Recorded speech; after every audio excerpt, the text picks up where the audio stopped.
Good evening, everyone, and welcome to the regular meeting of the Board of Trustees, which is now called to order for the Spring Independent School District.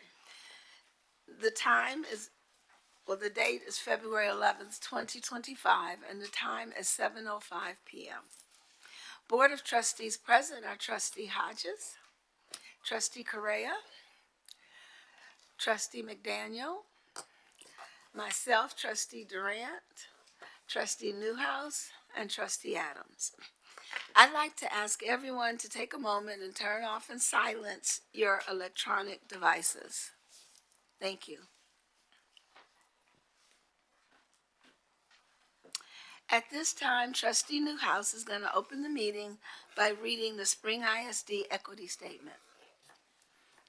Thank you, President Durant.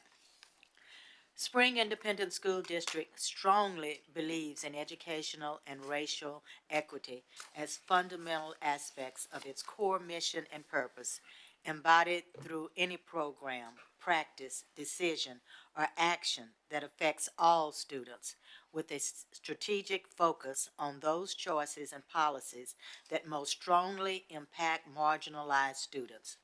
We believe all students, regardless of their ability, cognitive, physical, or social, emotional, ethnicity, language, race, religion, gender identity, and status, should have equitable access to opportunities, resources, support systems, and educational rigor in order to maximize their academic success and social emotional well-being.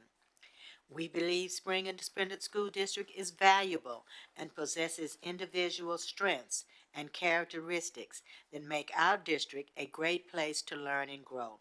Moreover, we believe to act on that belief, instituting policies and practices that value diversity, committing ourselves as a district to continued growth and development, and working to support the success of every student in all that we do. Thank you, Trustee Newhouse. I want to take a moment. We have a president's cohort where we as a board are working with the leadership of our students, the presidents from our National Honor Societies, from our FFA clubs. So we're working with them to share our knowledge and our experience and helping to develop them to become great leaders. And we have three of them. Part of their program is they will attend a board meeting. So we actually have three of them here this evening. Can I have my three President cohort members please stand?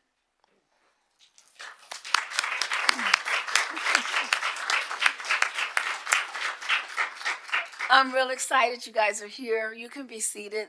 We had a great session today. Trustee Hodges did active, effective listening and communication. It was a great session.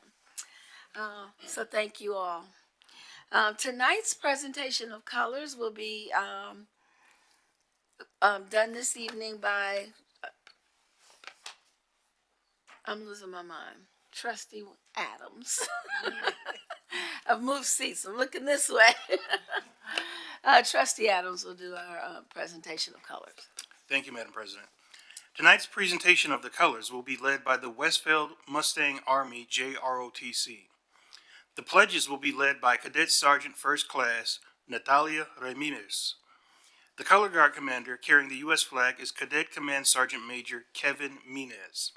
Carrying the Texas flag is Cadet First Lieutenant Jericho Olay. Left rifle is Cadet Sergeant First Class Larry Ponce. Right rifle is Cadet Sergeant First Class Eric Amaya. The Westfield Mustang Army JROTC is led by Lieutenant Colonel Jacqueline Guillory and Sergeant First Class Young No. At this time, would everyone please rise?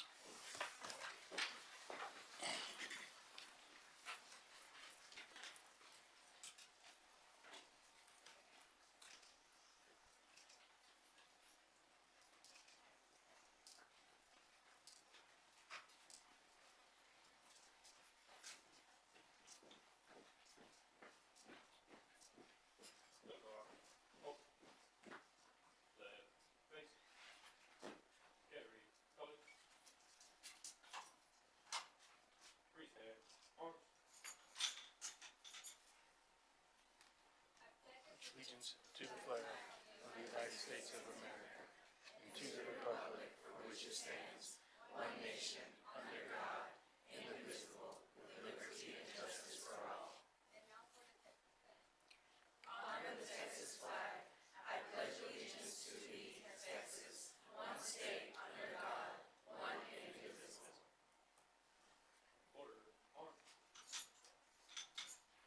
Order.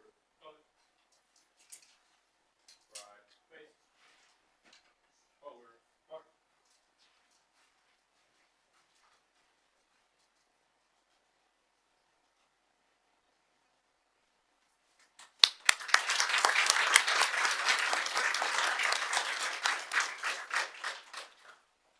Everyone, please remain standing for a moment of silence to be used in your own way.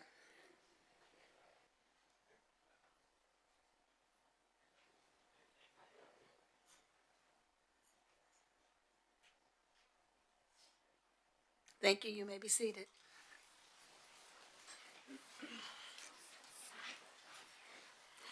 Our next item is the superintendent remarks. So we'll now hear from our superintendent of schools, Dr. Lapizza Hinojosa.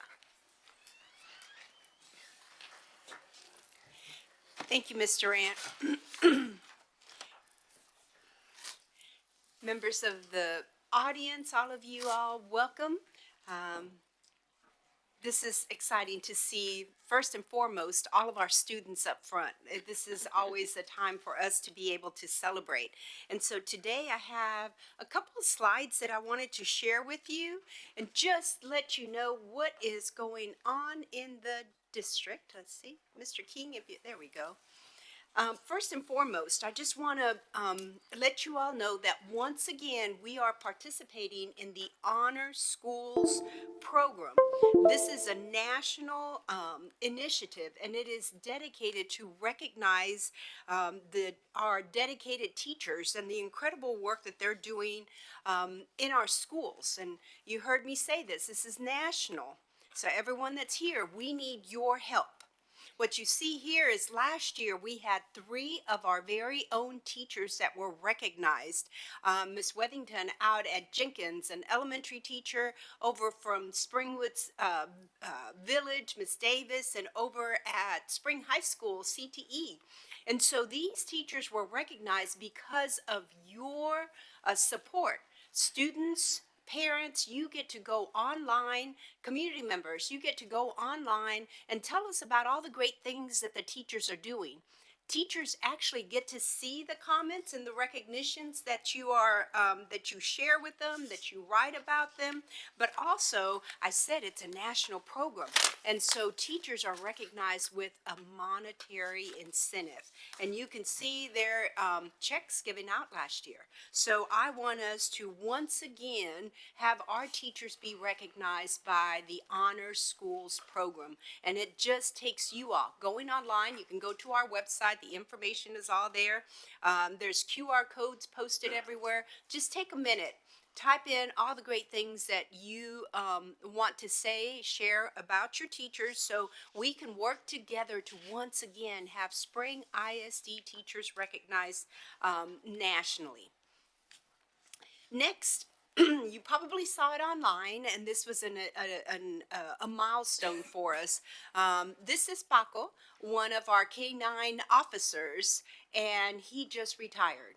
We actually received Paco as a little puppy when he first came to us back in 2018.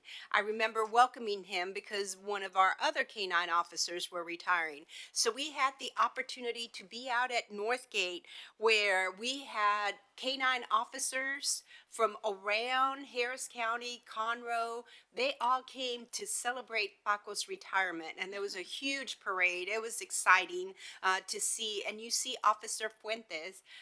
He has been Paco's handler, officer, for this whole time.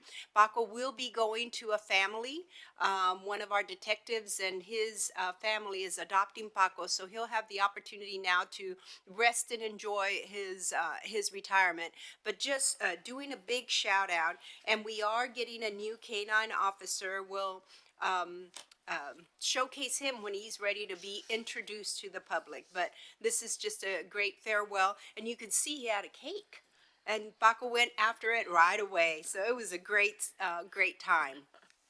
We also had an amazing National Signing Day just last Wednesday at our 3 comprehensive high schools out at Westfield, Decaney, and Spring High School. And you just see some of our student athletes that were that signed, that made their commitments. And one of the most important things I want to remind everyone that's here with us and those that are watching us are athletes are student athletes.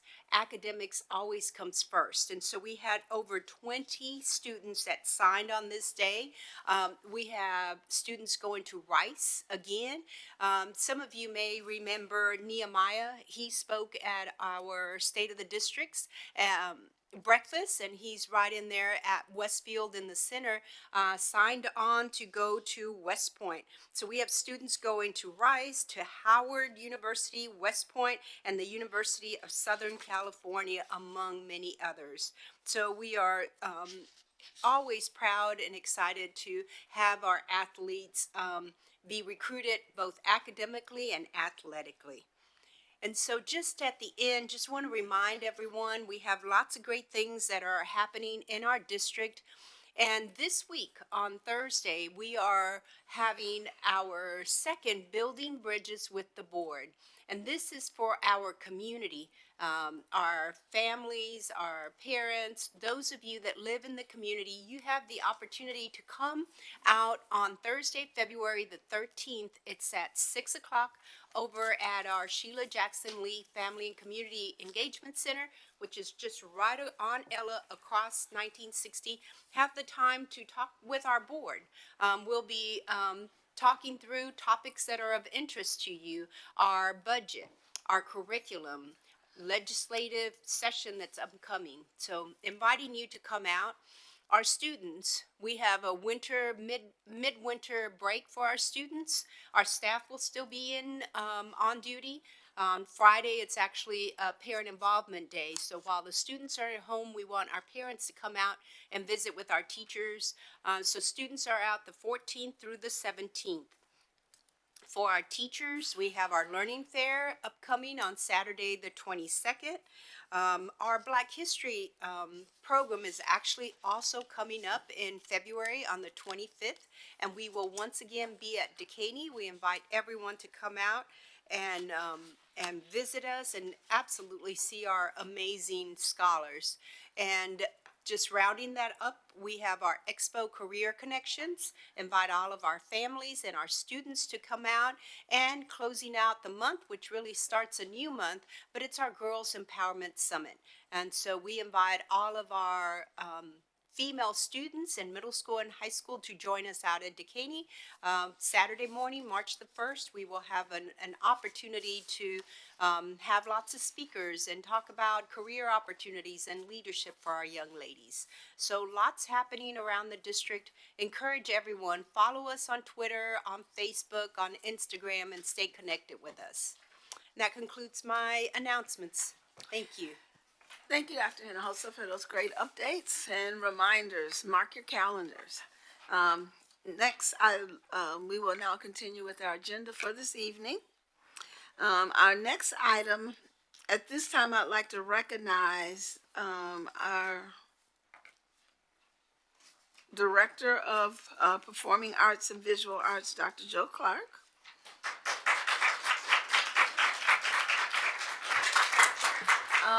And I think you'd like the board to join you in the horseshoe. Please, if the board can join us in the horseshoe.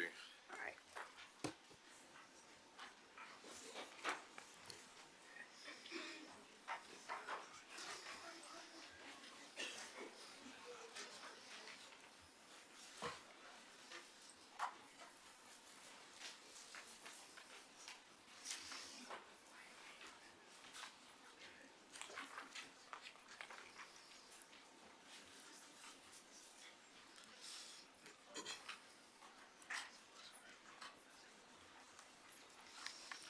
This is always exciting. We have a lot of students in here, and I love that Dr. Hinojosa recognized the students. They are excited and they are ready to come up here too. So I can go ahead and we'll start some of these announcements. So good evening, President Durant, members of the board, and Dr. Hinojosa. Tonight, we are pleased to recognize the students from both Spring High School and Westfield High School who have competed in the Texas State Thespians Festival and qualified for the national contest at the International Thespian Festival to be held at the University of Indiana in Bloomington, Indiana this June. So this is fantastic. We're really excited.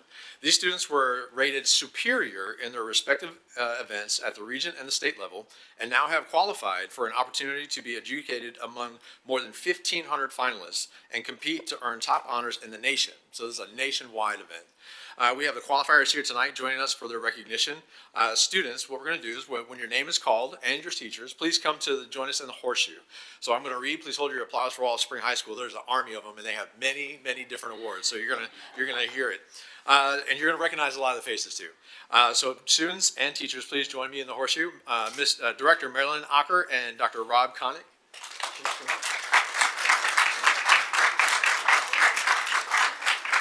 And Corinne, you can just keep standing. All right, so, and now let's bring the students up. So Corinne Dennis, solo musical, and Toria Johnson. There you go.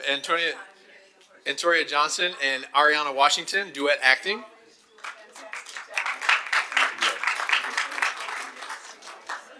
Jake Wallace, solo dance.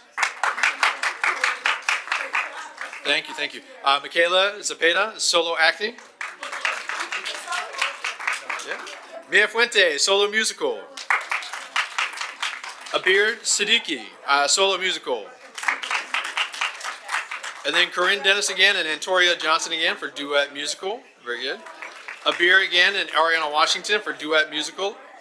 Antoria Johnson, solo musical. Ariana Washington, solo musical. Aiden Martin, solo musical. There we go. Jalen Tompkins, solo musical. David Robinson, monologue performance. Leila Lopez, lighting design.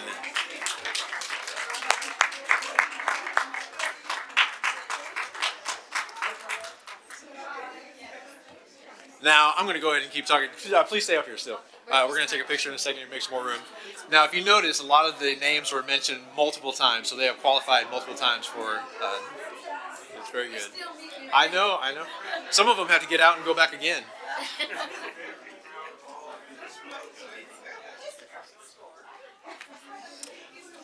All right. Now, we have another one. Yeah. Can we do this one? Okay.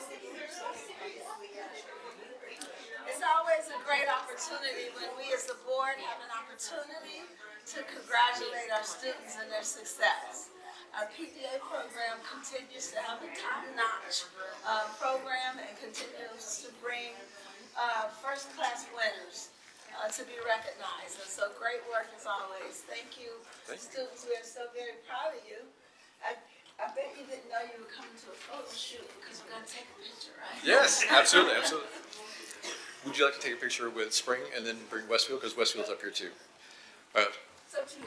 Okay, let's do Spring. Okay. Yeah, that way, yeah, we can fit a little bit better. So Spring, go ahead and center. Will you help us get all set? There you go. And then Westfield will call you up and you'll get your own picture.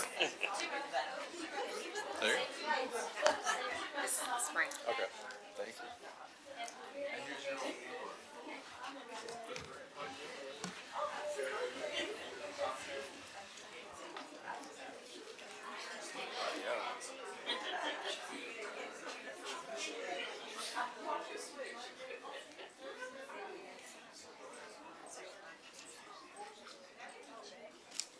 Hold on 1 second.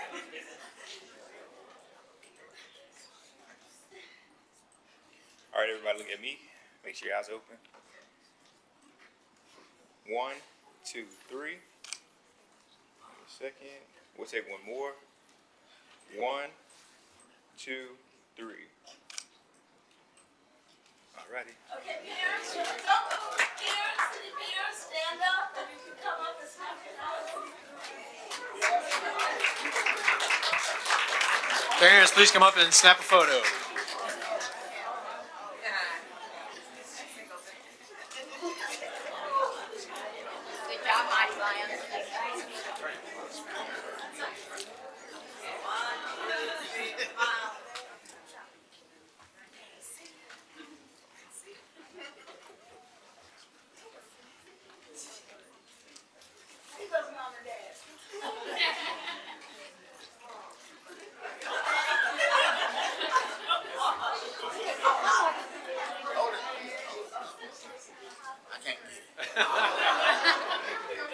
And before we release you guys, we also have a principal, Dr. James. Some of you guys are from Carl Winchie Senior High School. Dr. James, can you please stand and be recognized in the back? Thank you. Thank you very much. All right. Thank you. Great job. Great job.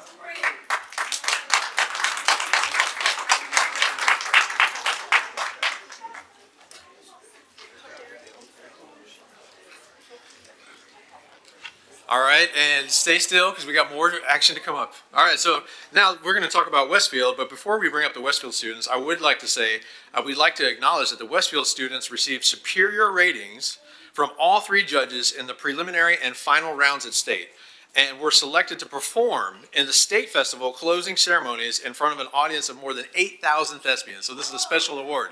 So not only did they get the award that I'm about to tell you about, but they were as a group, and congratulations to them for performing in front of the 8,000 thespians. So let me, if I can get the directors to join me up here, Director Monet Salone and Stephen Sampson, please come up. And students come up, and when your name is called, Carissa Williams, main stage performer in monologue. Lizabelle Cantu, main stage qualifier in monologue. Tanner Coleman Clark, sound design. Jalai Mohammed, monologue. Destiny Lewis, monologue. And Mia Quintana, main stage technician for makeup design.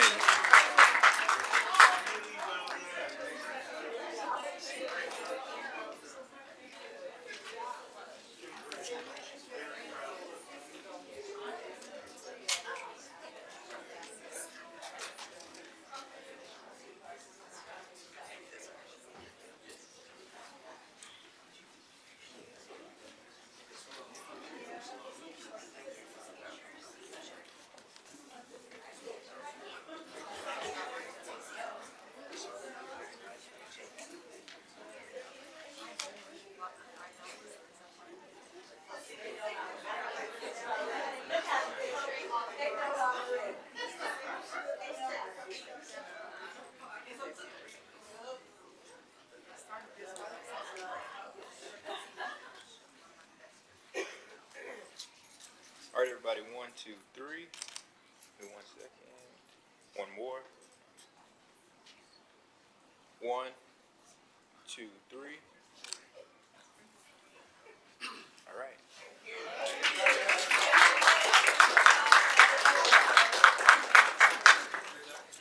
And we do have Principal, Miss Laura Hunter is in the back. Principal Hunter, if you guys can stand and be recognized. And Dr. James. Dr. James. Proud. And parents, if you guys want to come up and snap a picture real quick.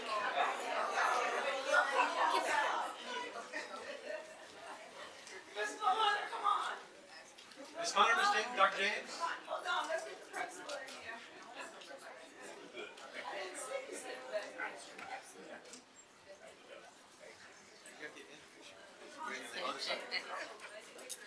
James, Dr. James, come on, Dr. James, get up here.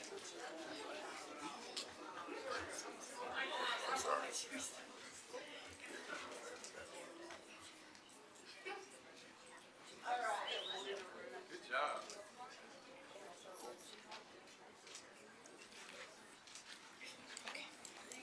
Thank you guys.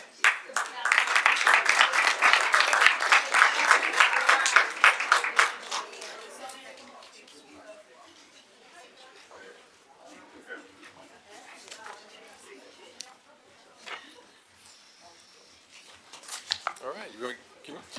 All right, good evening again, President Durant and members of the board, Dr. Hinojosa. We have another great celebration.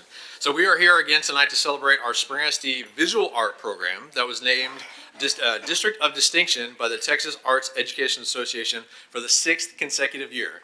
So the District of Distinction Award recognizes districts that are committed to providing well-rounded curriculum that includes strong visual art education across all schools and grade levels.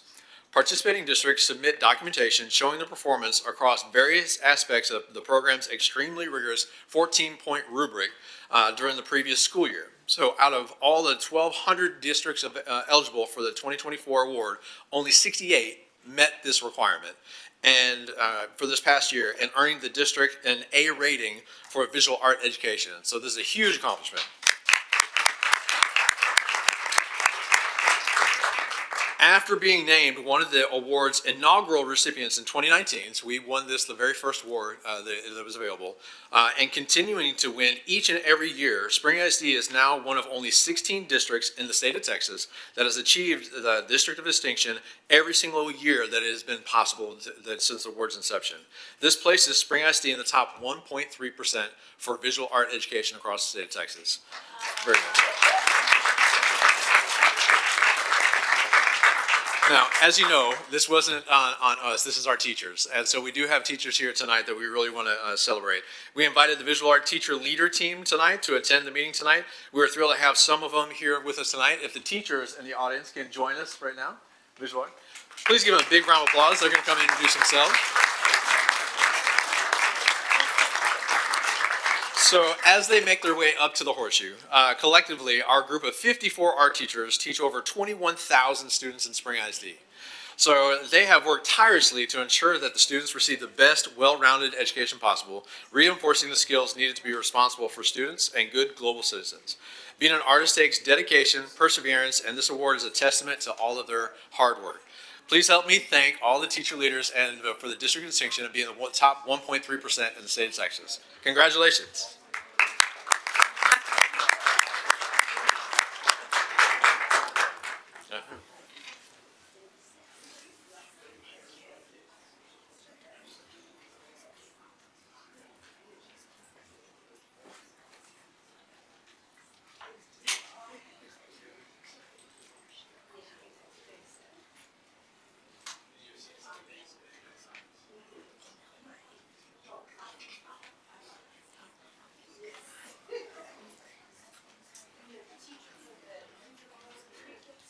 Again, we are so excited about our performing arts program here at Spring and what a great job we're doing. And wonderful to have an opportunity this time to be able to recognize some of our outstanding teachers as well. So let's give them another round of applause.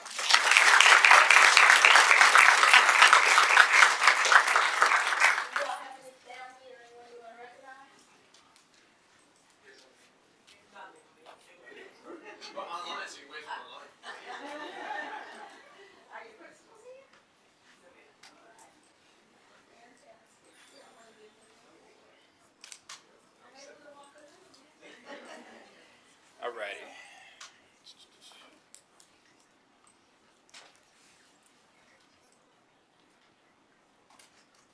All righty, 1, 2, 3. 1 second. We'll take one more. 1, 2, 3. All righty.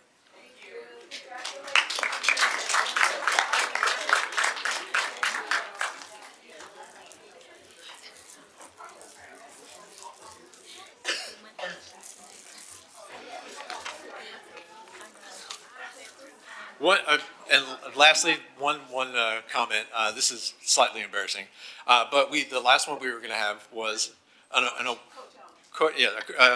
well, surprise, was going to be an award to talk about how dedicated a person is to their students. Ironically, they are so dedicated, they're not here tonight. So we do want to award, and we can talk about this later too, but we do want to honor and say good luck to all the girls basketball team at Westfield. I don't know if we can recognize Principal Hunter in the back too, and good luck to the playoff game. So We're so excited they made the playoffs and they're playing as we speak, right? Has anybody texted you the score yet? Not yet. Okay, keep us posted. But we'll work on this for next time. All right, thank you so much. All right. And before you go, I have all of my board members are gonna make some special comments, so if you could give us a moment to get back to our chairs before you leave, I appreciate it. All right. Here, please.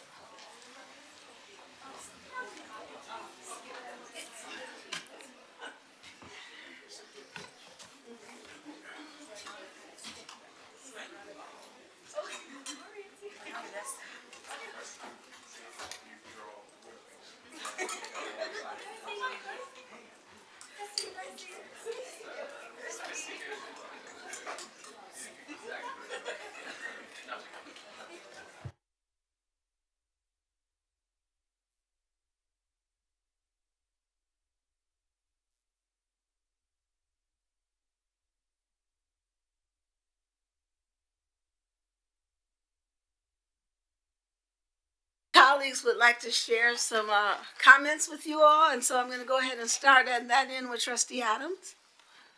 Thank you, Madam President. I wanted to shout out and acknowledge, I had the opportunity to attend just at the end of last month, the Rising Writers Expo. And we're really focused on literacy in the district, and that means more than just reading. We are producing phenomenal talent, just like our athletic performers and our PVA performers. Our scholars that are writing at every grade level in this district, and we have from pre-K to already published authors demonstrating excellence. And so I just wanted to acknowledge that. This is my first time attending the Rising Writers Expo. I know Trustee McDaniel usually attends. There was so much talent in the room, it's getting too big for Decaney. We are filling that audience chamber with students that are producing phenomenal work and filling in Decaney when you go out to see all the samples of the work. So I just wanted to shout out all the great teachers that are producing these writers in this district and getting kids published. So I just wanted to shout that out. Do we have anyone here this evening that participated in the Rising Writer program? If you have, we'd like for you to stand. Okay. But an excellent opportunity, and it just warms my heart, even when you're able to go in. Somebody's waving a hand back there, but they didn't want to stand up. But just able to go out on Amazon and Google a book that one of our students wrote is heartwarming. So writing is a key success to your future, and I'm really excited about the program. I mean, there had to be, about 800 or more? It filled the building up at Decaney, yeah. Standing room only in the exhibit area, and there were like kids. Like again, you could go down the line. I believe every school was represented there. But like writing samples from pre-K kids, and we just mentioned the pre-K kid that did the art, right? But they're kids starting already writing. And then all the way up to middle school kids that are getting their books published. Abigail, who shows up a lot for us, has already been published a couple of times. You got a burgeoning Stephen King. RJ. Yeah, that's right. So, Trustee Newhouse, did you have anything? I'd like to do a shout out and say thank you to the parents of all of these wonderful students. Without your support and your allowing Spring ISD to take the time and effort to work full-time with your students when they could be other places, you have them here at Spring ISD. So a big thank you for allowing us to work with your students as your child as well. Thank you, Can parents. we get our parents to stand up? Parents, stand up. Hey, parents, can you stand up for us? Yes.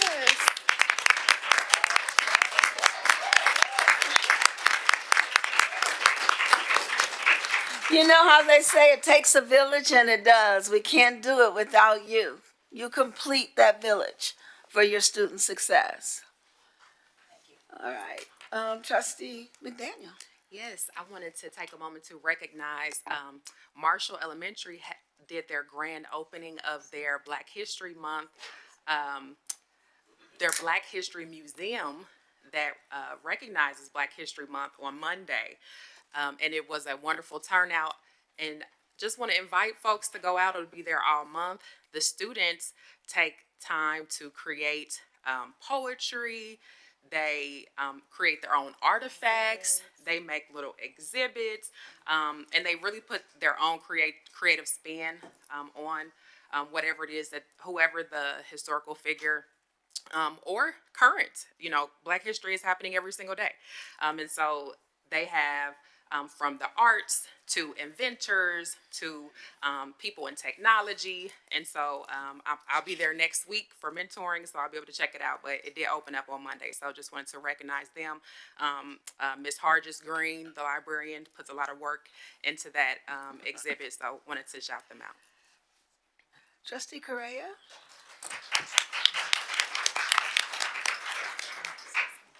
This is for the students and the parents. Thank you again, parents, for all of your support. And students, I had the opportunity, just a random thing that I did one weekend.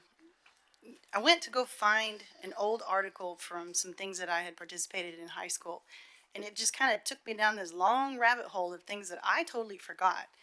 So parents and students, if you have the opportunity, your name is in the paper, if there's a picture, save it. Because you're going to get through life, you're going to forget things, and it's a way to capture all of the good things that you did. So I just wanted to remind everybody to do that. It's harder now because nobody really does newspapers, but any place that you can find where you are in print somewhere, keep it, because you'll appreciate it later. Trustee Hodges? Thank you, President Durant. I just wanted to thank you for including us. First of all, the idea of your board president, the leadership cohort. I had an opportunity to speak today, and those kids were amazing.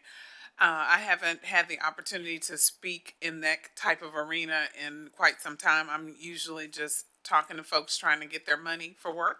But this was a new experience, something I hadn't experienced in a while, and it was great to interact with the kids, and they are just amazing. The leaders that we have that are in the program, and so I'm looking forward to working and doing more with that cohort. And I just wanted to thank you for giving me the opportunity to speak with the kids today. You're welcome. It was exciting. And they were very engaged, so it was fantastic. I just wanted to recognize we had our table talks and had a great opportunity for the board to sit down with the staff here in Spring ISD to continue to strengthen our engagement and awareness. It was a great event. We had several topics that we covered with them, including the budget, and we had a lot of good feedback. And so I want to encourage, the board sat down, when we set our goals, we wanted more engagement with staff and community. And this is one of the initiatives that we started, was to have table talks where we could talk to the staff, and then building bridges, which is coming up this week on Thursday, to talk with the community. And we've been getting some great insight. Been able to take away our key points of action, any actionable item. And so now we'll be able to compare and do some trending around, what we heard last time, the things that we're getting right and the things that are opportunities for us, and then how they've improved from what we hear this time. So we're really excited about those initiatives, and we're looking forward and hope to see all of you there. I do see some staff members in the audience now that were actually there and participated. And I want to thank you for coming, and let you continue to spread the word that we want, we don't want to feel so distanced from you guys. We want to be engaged because, as I indicated earlier, it takes a village. And so we have to listen, which is part of communication that Trustee Hodges shared with our cohort this evening. But we have to listen. Listening is a key part of communication and staying engaged. So thank you, everyone. Looking forward, as Dr. Hinojosa shared, to seeing you all on Thursday. All right, anybody have any additional remarks, or we're good? Okay, thank you, everyone. So our next item is agenda participation. This item is an opportunity that allows members of the public to make comments on items that we are considering on tonight's agenda.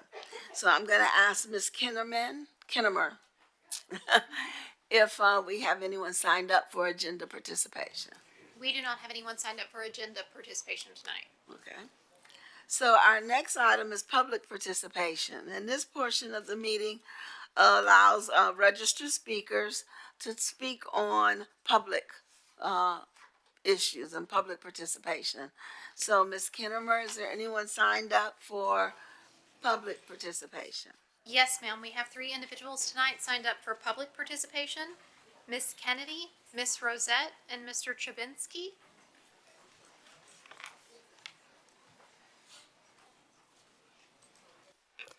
The board invites interested citizens to address the board on any subject that they desire, other than allegations concerning the character or capability of any board member, staff member, citizen, or student of the district. The board provides an opportunity on the agenda for citizens to address the board, and we welcome your participation. The board will listen and will not interrupt unless the person addressing the board infringes on the guidelines as previously stated or exceeds the time limit authorized for the presentation. In this case, each speaker will have 3 minutes to present to the board. Mr. Sheffer, will you keep time, which will be displayed on the monitors? According to law, the board may not take action on any item that is not on the agenda. The board will not debate nor respond to any question during the meeting in order to research the question thoroughly before replying. The board will seriously consider the matter brought to its attention and respond appropriately. Also, according to law, it is a criminal offense for a person to obstruct, prevent, interfere with, or disrupt a lawfully called meeting through physical action or verbal utterance. Citizens are requested to supplement any oral addresses to the board with a written summary of their presentation and any recommendations that they may wish to suggest. Thank you for your concern regarding our school district, and we will hear you now.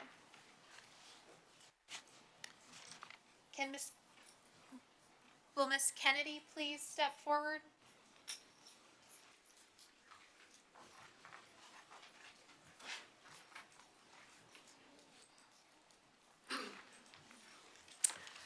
Good evening, Ms. Kennedy. Good evening, members of the board. I am Lakeisha Kennedy. I come before you today as a dedicated school bus driver from Spring ISD Transportation Department to address a concern that is crucial to the motivation and success of our team: fair compensation. At Spring ISD, we pride ourselves on values that guide our work every day, values such as leadership, integrity, diversity, and building positive work culture.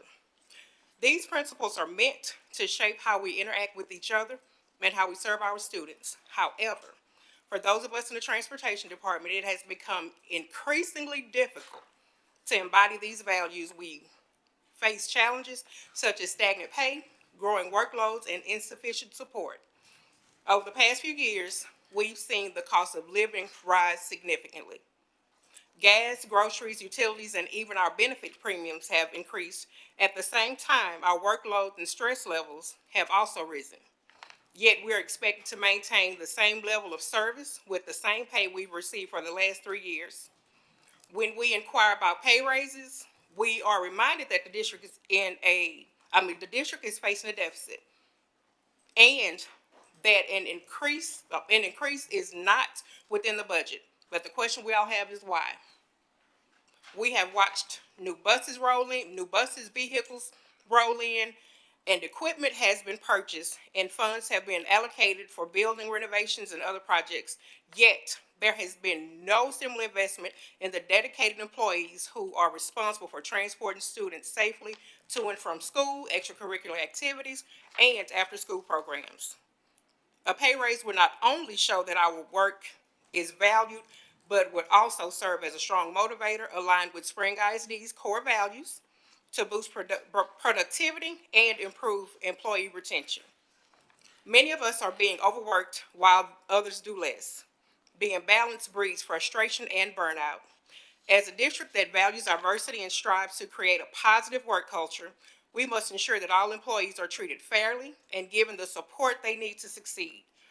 The lack of equitable recognition for hard work we do creates a tense and discouraging work environment.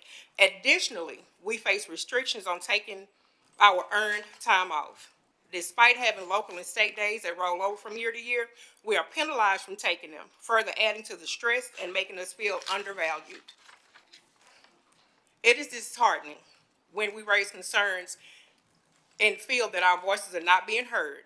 The lack of transparency and the failure to address these issues leave us questioning how we can improve morale and foster the positive work culture that Spring ISD strives for. It is incredibly stressful to come to work each day uncertain about the future. Uncertain about the future and whether we'll be able to continue in such a high pressure environment. Your attention, your time, attention, and consideration is greatly appreciated in this matter. Thank you, Ms. Kennedy.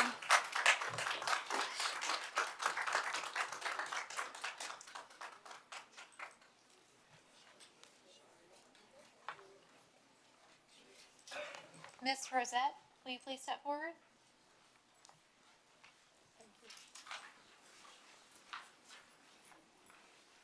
Welcome, Ms. Present. Good afternoon. Good evening, members of the board. I am Taja Rosette. I am concerned that voicing these concerns could lead to retaliation and/or termination. Nevertheless, I am here today as a representative, specifically a bus driver of the Spring ISD Transportation Department, calling for positive change and leadership at every level of department. As we work together to ensure the success of our students and the smooth operation of our district, it is essential that we embrace the core values that Spring ISD has: integrity, communication, trust, and excellence. These values are not only vital for how we interact with students, but also for how we engage with each other as employees. One of the pillars of the district's vision is that every employee can be a leader regardless of the role or title. This belief is crucial in creating a productive, effective work environment, and it aligns directly with the work done to strengthen leadership across Spring ISD. I believe that developed leadership can give us a clear blueprint for success, ensuring that we all grow professionally and lead by example in daily work. However, in my time working in transportation, I have observed that the administration, specifically under the leadership of Ms. Christina Reelhouse and the admin team, has not consistently modeled the core values demonstrated to the competencies outlined in our leadership definition. These include being outcome driven, service oriented, and relationship centered. In practice, this has resulted in poor communication, a lack of accountability, and insufficient transparency. The absences of these qualities in leadership has caused frustration and confusion among staff. We've witnessed poor communication and a failure to take ownership of issues, which leads to misunderstanding, a loss of employees, and ultimately a destabilized of transportation department. Furthermore, this lack of accountability has made it difficult for employees like myself to feel safe raising concerns and sharing feedback. The work environment becomes negative, toxic, and extremely inefficient. As we are guided by the core competency of being oriented, it is crucial that we ensure the voices of the employees of the heard value. Unfortunately, recent changes to routes, hours, and daycare services has only heightened these issues. At the end of last school year, many of us agreed to keep our routes, but were misled, only retaining our route numbers and not the roles we expected. Furthermore, we have been informed that our department is facing a significant budget deficiency estimated. Ms. Rosette, your time's up. Thank you for your time. Thank you so much. You can submit that in writing to the board. Okay, we Yes, can ma'am. get a copy. Thank you.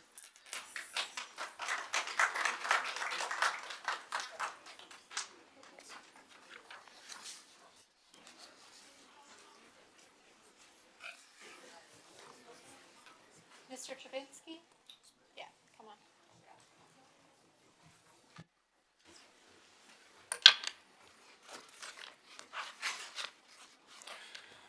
Good evening, Spring ISD. I just sent trustees a table talks, this speech, and some files I'll be discussing via email. And I'm here tonight with a philosophical question, as much for board members as for the communities comprising the district. Does any employee of the district have the right to exclude TTAS dimensions in favor of domains, or to lie to exclude dimensions on response documents, or to use sophistry when executing or reviewing teacher evaluations? I ask because I submitted a level 1 grievance from with my campus, Dekaney High School, at the end of last academic year, contesting deprivation of due process towards summative evaluation, which included dimension score developing in domains that rounded out to proficient. My appraiser submitted my summative 1 day late of the lawful timeline. I also received the former principal and former general counsel's response to my level 1 hearing 3 days after the district's 7-day timeline, which by local policy allowed me another hearing. Instead, every subsequent employee up to the superintendent stood by the level 1 response, giving me the lie and claiming that my scores were proficient in white General Counsel Binkley's subsequent sophistry, even though a fifth grader with eyes to see would see that a few dimensions were left developing despite the domains rounding out to proficient. One of those proficient domains was scored so low that simply moving one dimension down 1 point would have rendered me ineligible for transfer, subjectable to punishment, and were I teaching a star-tested grade level instead of advanced students, no money as a reward despite my having had the highest retester student growth pass rate on my English 3 team in the past 4 years. This strangeness was compounded after I followed the directions on the level 3 form and sent it to the superintendent. Local policy states that we may appeal to the board, but the superintendent did not notify the board. My representatives and I decided to litigate the case through the TEA docket. The local record produced by the superintendent and her white private lawyer, Liz Rice, excluded my record high student growth scores. With my Fifth Amendment due process right to a hearing deprived and administrative privation leaving trustees unaware, the superintendent's lawyer conceded to a settlement under my original terms, asking for my summative to be voided. On the way to this, I paid over $1,100 to treat the stress-induced alopecia I developed after my appraiser increased my workload by putting my AP course size ratios out of MLA compliance and assigning me 70 new on-level and half-sped students about 12 weeks before the year was over. I do not know of a law or policy that protects illiberal construction, excluding t-test dimensions, lies, lying, sophistry, or evil. Still, since 1985, Chapter 312, Section 6 of the Texas Government Code on Liberal Construction states, "The revised statutes are the law of the state and shall be liberally construed to achieve their purpose and to promote justice." On the way to the settlement, however, I faced a much older illiberal ethic conforming to what the Professor Cheryl Harris called whiteness as property and the Mr. absolute Kavinsky. right to exclude. Your time has Mr. expired. Kaminsky, you ran out of time. Can you please submit that to us in writing so we can see the whole thing? Thank you.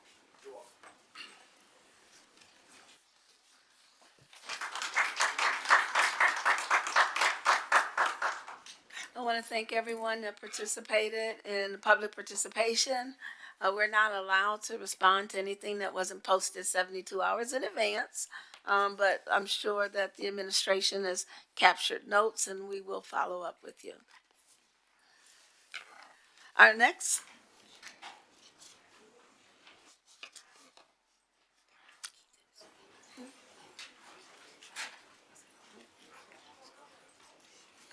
Okay, thank you. She's executive director. Assistant Superintendent, Ms. McKeithen in the green shirt is going to speak with you guys out in the hall. Okay.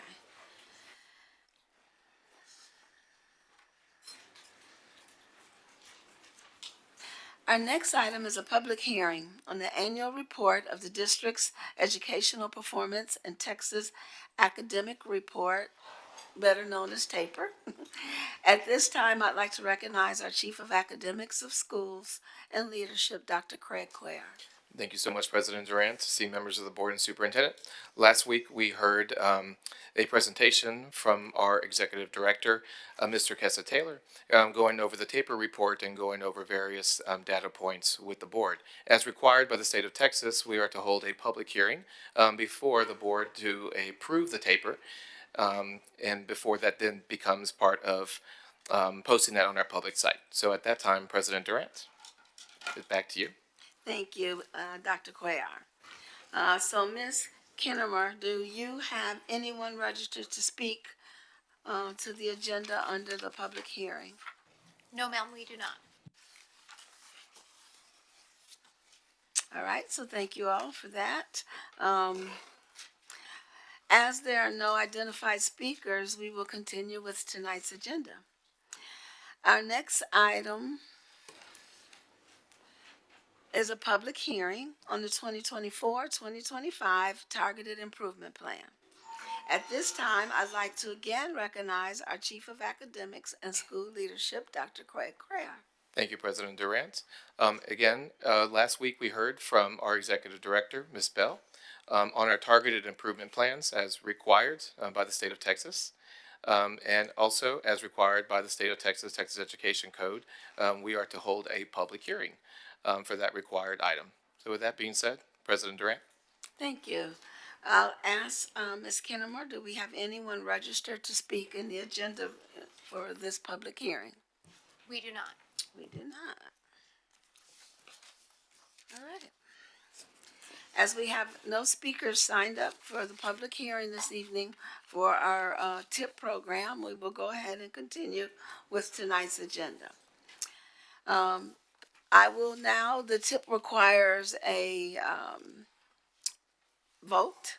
So I will now entertain a motion that the Board of Trustees approve the Spring ISD 2024-2025 Target Improvement Plan.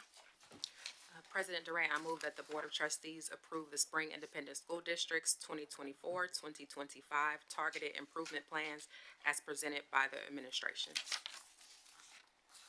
Second. It's been moved by Trustee McDaniels. We have a motion on the floor from Trustee McDaniel and seconded by Trustee Hodges. Is there any discussion? I just wanted to clarify, the plans that we received was only from 5 schools, is that correct? Mm-hmm. So, And there were elementary. so those are, so these, just from my own knowledge, this is different from the campus improvement plans. Okay, that's what I wanted to clarify. And those are the only 5 that the state has targeted for Okay. a target improvement plan. And the last piece is for the evidence summary, the success criteria. I didn't see where this document anyway actually specified the steps that we're taking. It was more of what the evidence was for what was going on, but as far as like who's following up and kind of what the plan is for each of the campuses. Yes, ma'am. Each campus does have a specific target improvement plan in addition to the campus improvement plan as well. But they both do work in tandem with one another. One of the things is that we do have our executive director of school improvement and school support, which is Ms. Bell. She does work very, very closely with those 5 principals, specifically in actualizing those plans to ensure that we are meeting each of the respective indicators. Is there a way to create, I think what Trustee Correa is getting at, is there a way to create a report that can be shared with the board so that we can stay aware of the steps that are taken and what the status is of those along the way? Absolutely. We can absolutely create a progress monitoring report that we can include in the board report once we do. We do have 3 different cycles that we go through for progress monitoring checks. We can make sure that we apprise the board Every cycle. on progress of each cycle. Okay, and then I'm gonna ask my other colleague, is that data something that you would be opposed to receiving? Okay, just wanna make sure it's a consensus. All right, thank you. Thank you. Thank you, Trustee Correa. Trustee Hodges, did you have a question? Okay. Trustee Adams? I just wanted to, so I made the comment at the work session about feeling like I see these same sorts of plans every year. And I recognize that there are occasions where the particular schools that are on the list for tips, like works through their plan and exits from that process. I just want to, again, like reemphasize that we should see these plans as a part of a continuous improvement cycle. And like, I really feel like at some point there shouldn't be anybody that has to do a tip. Because the whole system has learned the lessons that caused that to happen in the first place. And I'm going to admit to feeling some frustration about this having to do this process every year. And so again, I want people to look at these plans, the plans that we've executed in the past that have been successful for our schools. We need to make sure that we're implementing that with fidelity across our system so that we don't have these same sorts of issues, particularly with our special education students. But that was all I had. I'd like to kind of echo on that because as we study data, we know who's close or where there's schools that have an opportunity. And we can get ahead of that if we share the plans that we know worked for other campuses before they end up on a tip requirement list. I share Trustee Winford's frustration because we've got to start getting ahead of this and also diversifying what we do. Instead of the same thing over and over, we need new opportunities. That's the definition of insanity. So we really need to expand what we're doing. I know on Thursday night work session, we heard a couple of new opportunities that some of the campuses are doing as part of their improvement plan.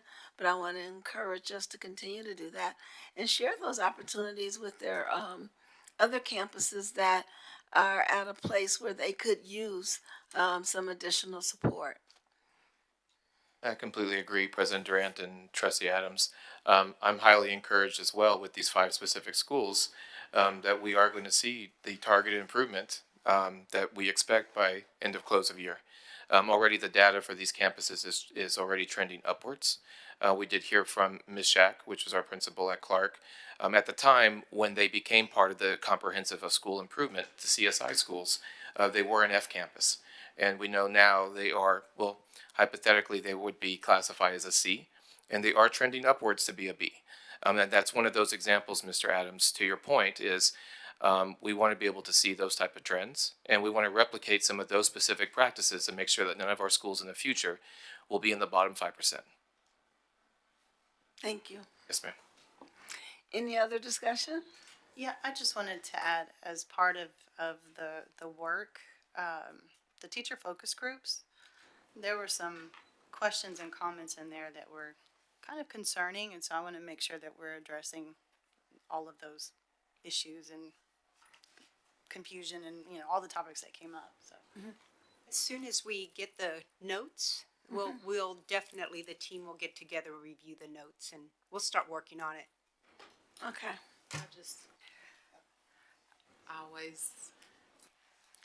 There's just always in the back of my mind, I agree to a certain extent when we think about TEA. What it is going to depend on what is the tip criteria in 5 years? What is the STAR calculation 3 years from now? So I agree that we need to diversify how we intervene, and we need to change our interventions, and of course we need to meet the needs of our students. I just think we have to be careful when we are making all of our changes based on, just like they changed the rating system, and now it's like it can become a cat and mouse kind of game. So I just have to throw that out there too. We hear you, Ms. McDaniel and Mr. Adams. I think the entire board has, talked through that. And the most important piece that, you all have challenged us with, and we continue, yes, those ratings are super important to our community and to, our district. But we keep top of mind our, portrait of a graduate that says educate the whole child. And so, last year you all challenged us with looking at, what are the other areas that we are looking for success in students. So absolutely reading, writing, arithmetic, those are all top of mind, but we saw so much talent here today with the students that we celebrated. And so we are still, looking at what type of indicator evaluation can we look at to evaluate the whole child and evaluate the entire system. As Dr. Cuellar stated, Clark made tremendous gains. Booker made tremendous gains under this program. Because it is the federal accountability system, you have to stay out 2 years in a row before you come off of that label. And so we are super confident right now that Booker and Clark will take that off, but also know that we are putting other programs in those schools, such as the STEM initiative at elementary, through the ExxonMobil grant, the foundation funds that they've given us. So it is a balance act, and I appreciate, both sides, because that definitely validates the hard work that the teachers are doing, every single day in the classroom.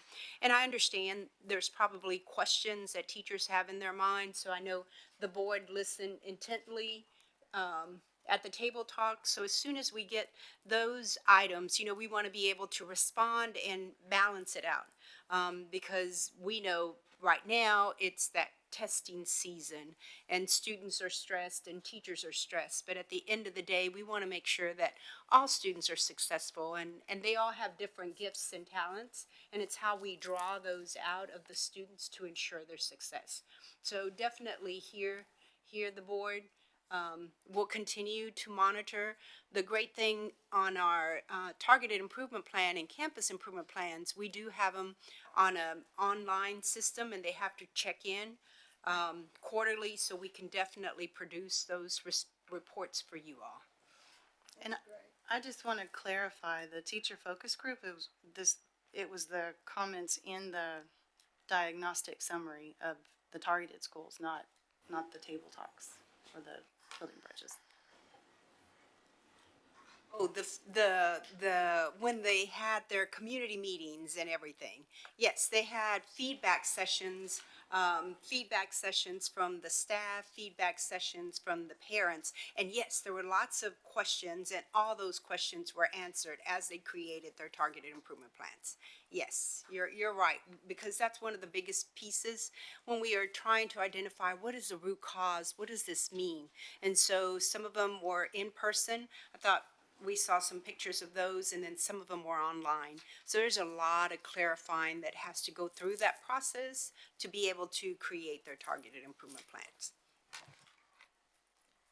That's fantastic, and I don't know if it's a complicated system, as Trustee McDaniels tried to point out. But I'd like for us to, as long as we make sure our focus is the TEKS, and we aren't trying to teach to a test, and just making sure that the kids are learning. Right. If there isn't any further discussion, I'll go ahead and call for a vote. All those in favor, please raise your right hand. That motion carries unanimously. For our next item, I'd like to again recognize our Chief of Academics and School Leadership, Dr. Craig Cuellar. Thank you so much, President Durant, esteemed members of the board, and Superintendent Hinojosa.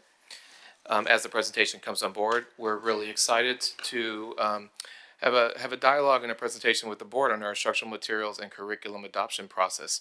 I'd like to please call up two of our dynamic, esteemed leaders that are making their way up to the podium. We have Dr. LaTracy Harris, our Assistant Superintendent of Academics, and we have Mrs. Robin Carrier, our Director of Secondary Curriculum, who will be launching this presentation. Thank you. Okay, we're getting the clicker operational.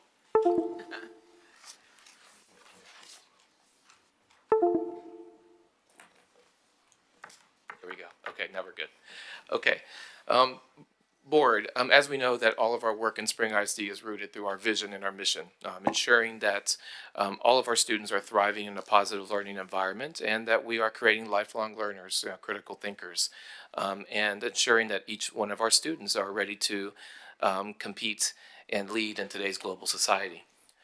Today's presentation is going to touch on 4 of our 6 strategic priorities: student outcomes, equity, opportunities, and engagement. As we know, we always lead in with our theory of action and theory of change. This presentation directly leans right into our aligned curriculum, which we know is the thing that's a cornerstone that is going to actualize our student achievement in the system. Our theory of change, again, is our empowerment model, where we are utilizing our tiered support system and how we support our schools. Our schools that are in need of significant support are more centralized and directive support, or our schools that are more top performing have a lot more autonomy to lead their educational program. We love this slide. This comes straight from the Lone Star Governance training in terms of really shifting our mindset and ensuring that we understand that student outcomes do not change until adult behaviors change. Shifting from we, where we are not the problem, but shifting to an I and holding ourselves accountable for what each of our responsibilities are in ensuring that all of our students are thriving. Again, my favorite statement is I am the genesis of transformation, as each of us are in this respective space and what we do for children every day. With that being said, I'm going to go ahead and turn it over to Dr. Harris, who's going to give us an overview of House Bill 1605. Thank you, Dr. Cuellar. Good evening, President Durant, members of the board, and Superintendent Dr. Hinojosa. Thank you for allowing us to present on the instructional materials and curriculum approval process. I will focus mainly on the state approval process, and Mrs. Carrier will focus on the local process that we are implementing in Spring ISD. House Bill 1605 was established for the State Board of Education to ensure high-quality instructional materials are utilized in every district across the state of Texas. Under the House Bill 1605, teachers have protected planning time, districts receive additional funding, and parents receive transparency regarding instructional materials that will be utilized in the classroom. House Bill 1605 has a few new requirements, such as the instructional materials review and approval process. This new evaluation system ensures instructional materials are of quality, are suitable and age appropriate for students, are directly aligned to the TEKS, and include transparency for parents. So parents not only understand what their child will be learning in the classroom, but they have direct access to those materials. Additionally, the House Bill 1605 new requirements include grade level vocabulary lists and required literary works for English language arts. New instructional materials will not include 3 cueing strategies, but rather have phonics-based instruction, which is aligned to the science of teaching reading. And we will have additional opportunities for funding, including the restoration of $1 billion per biennium and other foundation school program funding entitlements. 2 additional funding mechanisms under House Bill 1605 include the State Board of Education Approved Materials Track, where districts will receive $40 per student per year for using instructional materials on the approved list. This allocation of $40 will roll over every year. So if not used for the first year, we will receive $40. It will roll over, and then we'll have $80. So every year we will receive those additional funds. Another funding source is the Open Education Resources Track, which will provide $20 per student per year to assist with the printing costs of these materials. This funding source will not roll over every year. So if we don't use it, we lose it. This visual shows the EMRA timeline and the full process. So from May to August 2024, publishers were allowed to submit instructional materials for review. The review teams evaluated those instructional materials using a very detailed rubric, and in September of 2024, TEA provided feedback to those publishers based on their findings and included public comments. Publishers were then allowed to resubmit, and the final decision was made in December, and TEA published the list of approved resources. This slide highlights the timeline in a written format, but I want to draw your attention to the information highlighted in yellow. real quick, can we go back? Sure. So just to clarify, the state did all of this? Yes, this Okay. is the state's process. Okay, And we'll show you our process in just a second. okay, thanks. Since she's When you there, when you said the $40 would roll over, what would be a scenario where we didn't receive it? Maybe mobility? Well, every year we will receive the $40, and if we don't use those additional funds, because we have to select materials from the high-quality instructional material It roll list, over. and if we don't select, then those funds will roll over, but we will receive them every year. Trustee Adams? I want to be more specific in my mind, because we're saying the state, but I thought I saw somewhere here where the control over instructional materials was returned to the State Board of Education. Yes, sir. Who are they returned from? Was it TEA? It was TEA, yes, So sir. those are both, in my mind, the state. And so I just want to be more specific in our language about who we're talking about. Entity. Because the State Board of Education, they're elected officials. Sir. Not all of them necessarily education experts. And my presumption would be that all the people at TEA are education experts. Like, that's what they do. So I just want to be really clear when we say the state, that doesn't mean everybody. Like, there's different entities within the state. Right. Thank you. But for clarification, this is a bill that was voted on by the legislation. Yes, ma'am. Okay. The 88th legislature. Yes, ma'am. Yes, it was, correct, the 88th, so it was in 2023. Ms. Newhouse, and, what Dr. Harris is walking us through is the development process. And so now we are finally at the implementation phase, which they actually voted in December, and so now we're ready to implement. But the state legislature asked TEA to develop these materials. That was part of that's 1606, right? That was the bill that says develop this materials. And if we buy those specific materials, we get the $40 per student. Right. But we must buy those materials to be able to be eligible for those funds. You all may have heard it referred to, I think, as a blue bonnet. Okay, and I'm sorry, who created the curriculum? So the different publishers created the curriculum. There is one curriculum that is open resources, as you were referring to Blue Bonnet.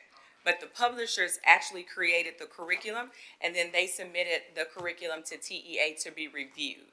And TEA compiled committees, and those committees were allowed to review those resources and then report out on the findings. And then those committees will TEA then decided in December, and they released the list of those materials that will be approved so that we, as the local education agency, can select those resources for purchase. So this might be taking us off track, so I don't mind being sort of smacked back down, but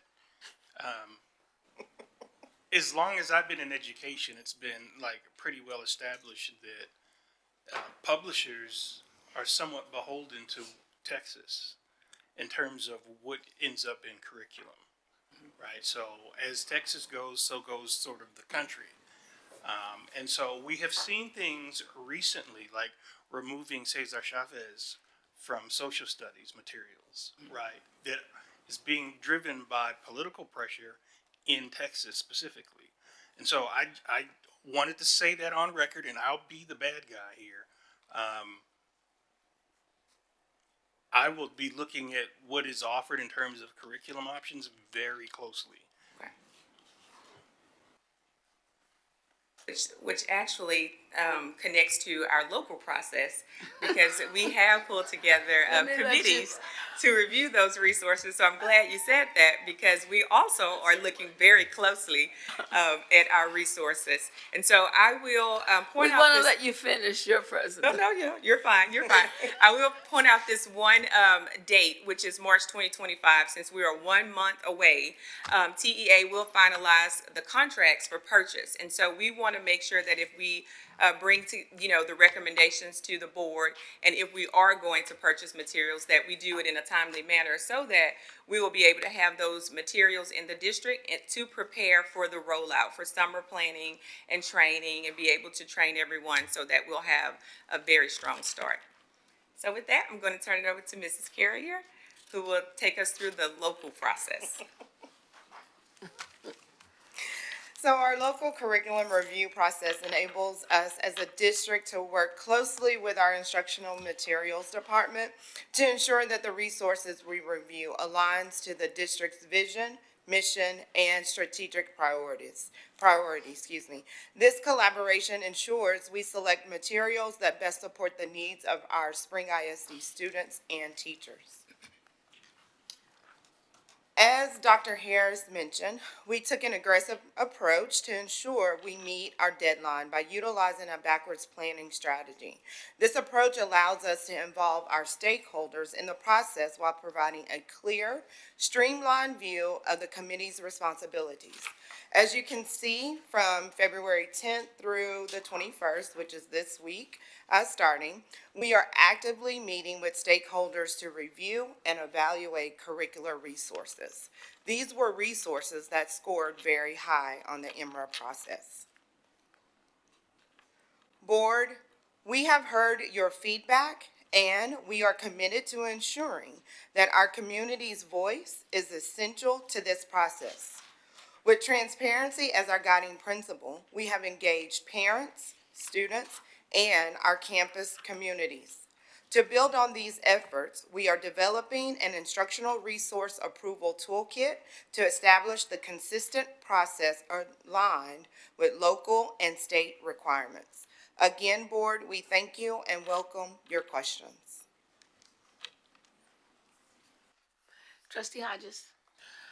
How many, and I only ask this question because I since I've been on the board and since 2019, elected in 19, every year I know we're positioned with, to review materials and to vote on different curriculums. Like how many, I'd just like to know how many curriculums do we currently have that we've paid for as a district? Can anyone answer that question? I'm just curious. That's a lot. I think when we think about core curriculum, stands out in my mind for elementary already. We could say that we do, we have 4 contracts with publishers. We have Eureka, we know Amplify are our core RLA and mathematics providers. We also know too that we contract with HMH, Houghton Mifflin Harcourt. We also contract with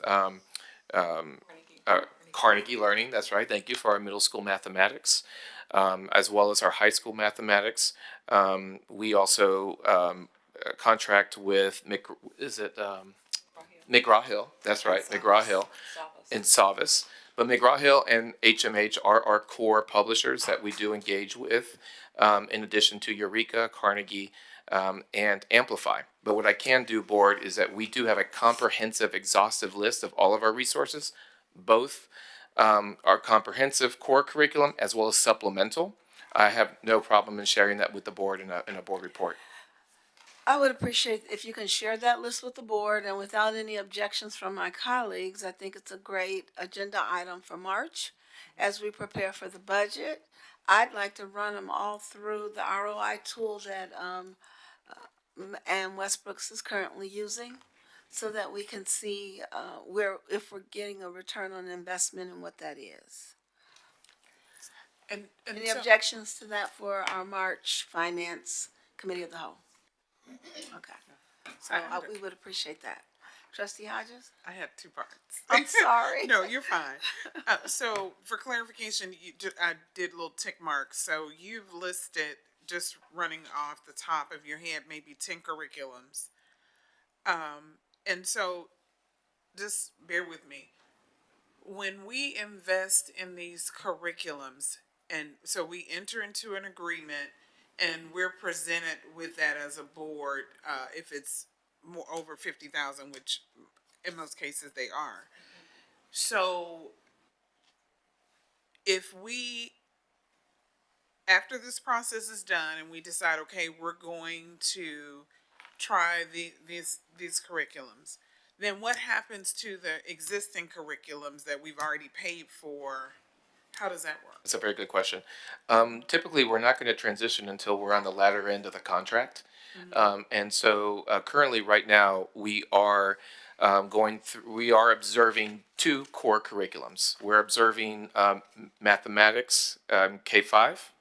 I'm sorry, mathematics K-12, RLA K-5 is what we're observing now because we are in the latter part of those two contracts. So, to your point, Trustee Hodges, and I think I can also speak for everybody here, and the superintendent states it as well, we're not in the business of having to transition to something new every single time. We do want to be able to see it through its entirety of the contract. So we are, again, on the latter part of our mathematics contract, as well as our RLA contract. And hence why we're not discussing anything around social studies or science at this time. And so from a historic perspective, as a district, how have we, I guess, the return on the investment, analyze that? So we haven't done that apparently because we have a new tool that we're using. Okay, all right. And I kind of disagree a little bit with the methodology. I don't want a 3-year contract with something and year 1 or 2, we run and see that the ROI is not providing us what we need. I don't want to keep a program that is not yielding return for 3-4 years just because we have a contract. So that's why we'd like to stay more on top of it. Correct. And Trustee? I'm so sorry, President. I didn't mean to cut you go off. You're exactly correct. I think I was also just making the specific analogy too. Actually trying to see the new HQIM through its entirety when we first received it from the CRIMSI process post-COVID. And I think I was actually making that reference. But to your point, absolutely. I mean, now that we're really hyper-focused specifically on return on investment and ensuring that resources are yielding high value, that we should be willing to pivot if we do see something that's not servicing kids. Absolutely. Thank you. Trustee McDaniel? Yes, thank y'all for the clarity on the process, state versus local. For the local curriculum review process, you mentioned that the committee determines a resource aligned to the district's vision, mission, and strategic priorities. And so you said that the instructional resources approval toolkit is in development. What are the plans for that kit, or what do you envision it looking like or including? So we are creating rubrics as well as we are analyzing these different resources. We're using the rubrics from TEA, and then we know that we have very specific needs in spring. And so we're adding some additional layers to make sure that as we are analyzing those resources, that it's going to meet the needs of our students in Spring ISD. So we know that this approval list will come out every year in November, and so we don't want a different process every year. We want to be true to the process. And so of course, we are a district for continuous improvement, so we will continue to refine the process, but we want to create a toolkit so that as we are analyzing resources, we have the same flow and the same process where we are getting the voice of our various stakeholders and then utilizing those rubrics to analyze resources. So what we're doing is putting those pieces in the toolkit, as well as the process and the communication that goes out, and if there are any refinements that we need to do, we're refining it along the way. And so when it comes to a rubric, I know we have to follow the state rubric. Are we also, will there be a layer for our Spring ISD rubric as well, like considering our representation within our district, the biliteracy, making sure that the resources have sufficient bilingual resources? I'm just thinking about, these publishers, they are just Giving us a product. Yeah, it's just one size fits all. But how are we making sure that in spring it's fitting our needs? And then if not, like you said, Dr. Cuellar, making room for supplemental resources, curriculum.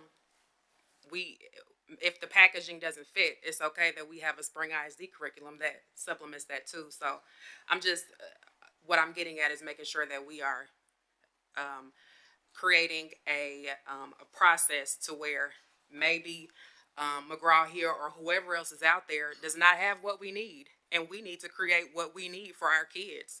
So, You you know, said that before. yeah. And that is definitely the mindset that we took as we started thinking through this process. We received the charge from Dr. Cuellar and Dr. Hinojosa, and so we started reading everything we could on the EMRA process, even going to TASA Midwinter. We went to all of the TEA sessions. We were just soaking up the information. When the rubrics were released, we read through them. But of course, we feel like we are spring, and there are things that we need that others may not address. So we sat down multiple times. I mean, we went through iterations of the rubrics. We met with our curriculum team. We passed out the rubric. We had them to pick them apart because we want to make sure that when we put them in front of our committees, which are diverse groups of teachers and principals and assistant principals and coaches and parents and students, that we are meeting the needs of Spring ISD. Because the last thing we would want is to go through that entire process and then someone on the tail end say, but did you think about this? And then we have completed the process. So we collaborated with other departments, the multilingual department, the special education department, looking at those rubrics to make sure they were extremely robust for what we need in spring. And because I'm also thinking about the equity study, and that was a piece, was that our curriculum was not culturally responsive. It didn't meet the needs of all of our students. And so as we are taking this time to develop a process, how do we make sure that moving forward we do? Do we have a timeline for the toolkit? If not, just, if we can make sure that the board is able to just take a look once it's developed. The idea, I'm so sorry. Oh, I'm sorry. The timeline's in here. One of the things that I want to, I was gonna say, we have a lot of lights on, so we're gonna hear from Dr. Hinojosa, and then, trustee Correa and Hodges. right, so we have the timeline, Ms. McDaniel, and we're pushing through for that March deadline so that we can, if we determine that we're moving forward, right? So there's a couple of things.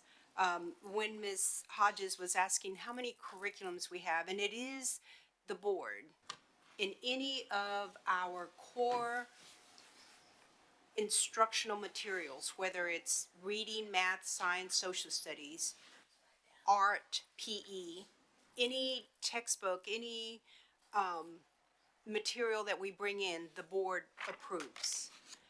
So just last year, the board approved our health textbooks. So all of those are approved by the board. We could not implement any of that without the board's approval. We also receive funding from the state to make those purchases, to buy the health textbooks, to buy the science textbooks. The money comes to us on a per pupil allocation. The state previously, and Mr. Adams correcting the State Board of Education, right? We had proclamations that every 7 years we would have a new textbook adoption. They would revise the TEKS, the skills, and tell the publishers, these are the new skills, create your books, and then the state would approve these books and we could buy from there. So we have not had the new social studies TEKS approved yet because there's not agreement on the state. There's so many removals of, as you said, Cesar Chavez coming out of the history books and, slavery coming out of the books. And so there's a lot of discussion. Slavery, you remember the last time they attempted to pass the TEKS for social studies. So that hasn't been approved. Now we're coming out of cycle. We used to have these cycles, coming out of cycles as a result of this Senate bill that is specifically focusing on the reading, which is K-5, and then the math. What has happened is the state said, here's what we want, publishers create materials to this. The money is still available, and you saw the presentation saying $40 per student. However, we've got to purchase from this approved list. If we which we are doing. We have our own rubric, and we're saying, this is the approved textbook list for reading, and this is the approved textbook list for math. Here's our rubric, and we're gonna go through and we're gonna review this. If we believe that this reading adoption meets our needs, we go with the state and we receive the $40. If we choose not to, if we say it's missing and we choose not to purchase these materials, we will not receive the full funding or the complete $60. So that's, why we wanted to make sure we went through the process with you, to say, we're inviting broadly, having specific people selected, but we're inviting people from our Parent Advisory Council, from our Ministerial Alliance, from our Teacher Advisory Committee. We want as many voices to be in this process, those that are part of Spring and know what we want. So we will be making decisions and bringing to the board, this is what we believe. This is the only time that we're gonna be adopting two major core curriculum at the same time, a reading and then a math. And so we have to make a decision too. Do we wanna do both at the same time and roll out two? If I'm a second grade teacher, I'm gonna be learning a new reading and a new math. So that's part of what this committee is gonna be looking at and bringing to you all.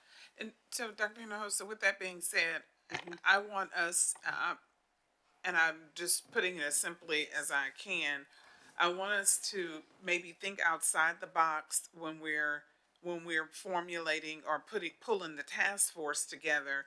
And I know sometimes we're quick to lean on the heads of the departments or the lead teachers and things like that. I'd like to encourage you, you all to maybe look at some of the other, some of the newer teachers, because they'll bring a fresh set of lenses. Because I know since I've been here, when we've talked about the curriculum, I've seen, the numbers, the test scores, and to me, it seems like we need to shine a brighter light on where we're going with our curriculum to see if that may be what's missing. Because, we sit here month after month and we get great, good reports, the data, the findings of this, the that, but we're still missing the mark somewhere. And I think we need to think about that. The second thing is, I don't want us to be, I know that we are in a deficit, but I don't want us to run after the money. If these curriculums are not gonna benefit us and increase and benefit our scholars, increase the test scores, then this may be funding that we have to miss out on. Because if it's not gonna help our kids, then we're still gonna be in the same boat. So and that's all I have. Oh, yeah. I agree. We're not gonna chase the money, we're gonna do what's best for our Right. kids. Trustee Correa? Echoing everything you just said. But the list of approved material, I am struggling to find that on TEA, so if someone can guide me to that, I'll send it to you. because all I see is Bluebonnet. I'll send it to you. There is actually a really good document that that lists all of them from the highest scoring publisher all the way down to the lowest scoring publisher. You're right. Bluebonnet did receive a perfect score as the #1 scoring publisher. But that I'll send you the exhaustive list so you can also see it by rubric in terms of how they all score. It's 686 pages, just, Right. so, I mean, it's very exhaustive. Yeah. And That's there's fine. more than just Bluebonnet that has great scores, right? There's tons of different resources listed on it. Well, And it tells you the percentage of TEKs that they each meet. But it is, it's hard to find. And in on their addition to website. that too, I'm thank you for saying that because it brings up point of clarification also. It also lists on that chart what is offered in partial pieces too. So the things that are also listed will be parts of curriculum, or only curriculum that's offered online and no print, or only offered in print and not online, or only offered in English and not in Spanish.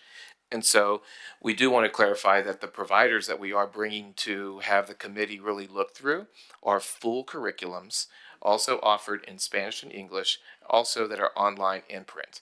I just wanted to make sure that we clarified that as well, because that 600-page document lists everything, but a lot of that also are not full curriculums. Some of them are, a lot of them are actually partial. Is that the pilot OER list, or is that a separate list? The one I'm looking at was published, fully adopted by the State Board of Education, because with this new process, TEA evaluates everything, and it still kind of requires that SBOE final adoption. It was published as of, it looks Should be December. like Right. within the last couple days. I think it's even been the updated. new list. Yeah, the new list. I mean, it's on TEA's website. So, And the OER, to answer your question, because I know we had the $20 additional that we discussed with OER, which would really go for printing the resources. There's only one OER right now that would be eligible for the additional $20, and that is Bluebonnet. It's Bluebonnet. Okay. Yes, ma'am. Is Amplify still approved with TEA? They are still an approved HQIM provider. They're still approved. And then my last question is, how much of additional unfunded is this House bill going to create for the district? the prices of each curriculum are listed on this chart as well. So you'll be able to see how much more they cost above and beyond the $40 per kid.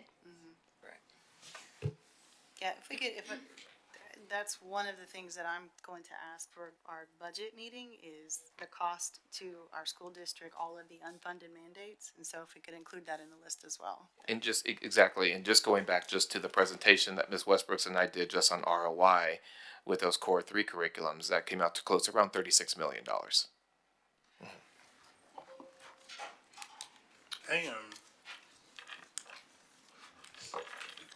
I made a comment last week about our theory of action, right? And so an aligned curriculum is the first variable in the formula that's supposed to lead to increased student outcomes. And I sort of feel like the narrative maybe in this country is that the teachers are somehow letting us down, or the kids are letting us down. And we never, like, that very first variable is an aligned curriculum. And the curriculum is determined by the big state, right? Whether it's SBOE or whether it's TEA, they're determining what's in the curriculum that goes to the kids. And so, again, I want to take a really hard, I feel like we've sort of just passed these things in the past. Because it's what the state sent us, and we took it as a given that what the state, the pill that they were giving us was the right pill, and I'm no longer going to assume that. If I ever really did, I definitely don't believe it's our teachers and kids that are letting us down. I think this is a big part of the problem. And so, like you said, I want to chase money. There's a resource that I tried to bring back to the district some years ago when I first did leadership, or is it school board partners, is the Ed Reports resource that evaluates the quality of the curriculum. And if these curriculums that are scoring off the charts in the state are not ranking up in this national curriculum resource, then I think we have to maybe take a hit from the state in order to get what we need for our kids. Because the NAEP scores came out again, and Texas is down on the list. Not Spring ISD, Texas.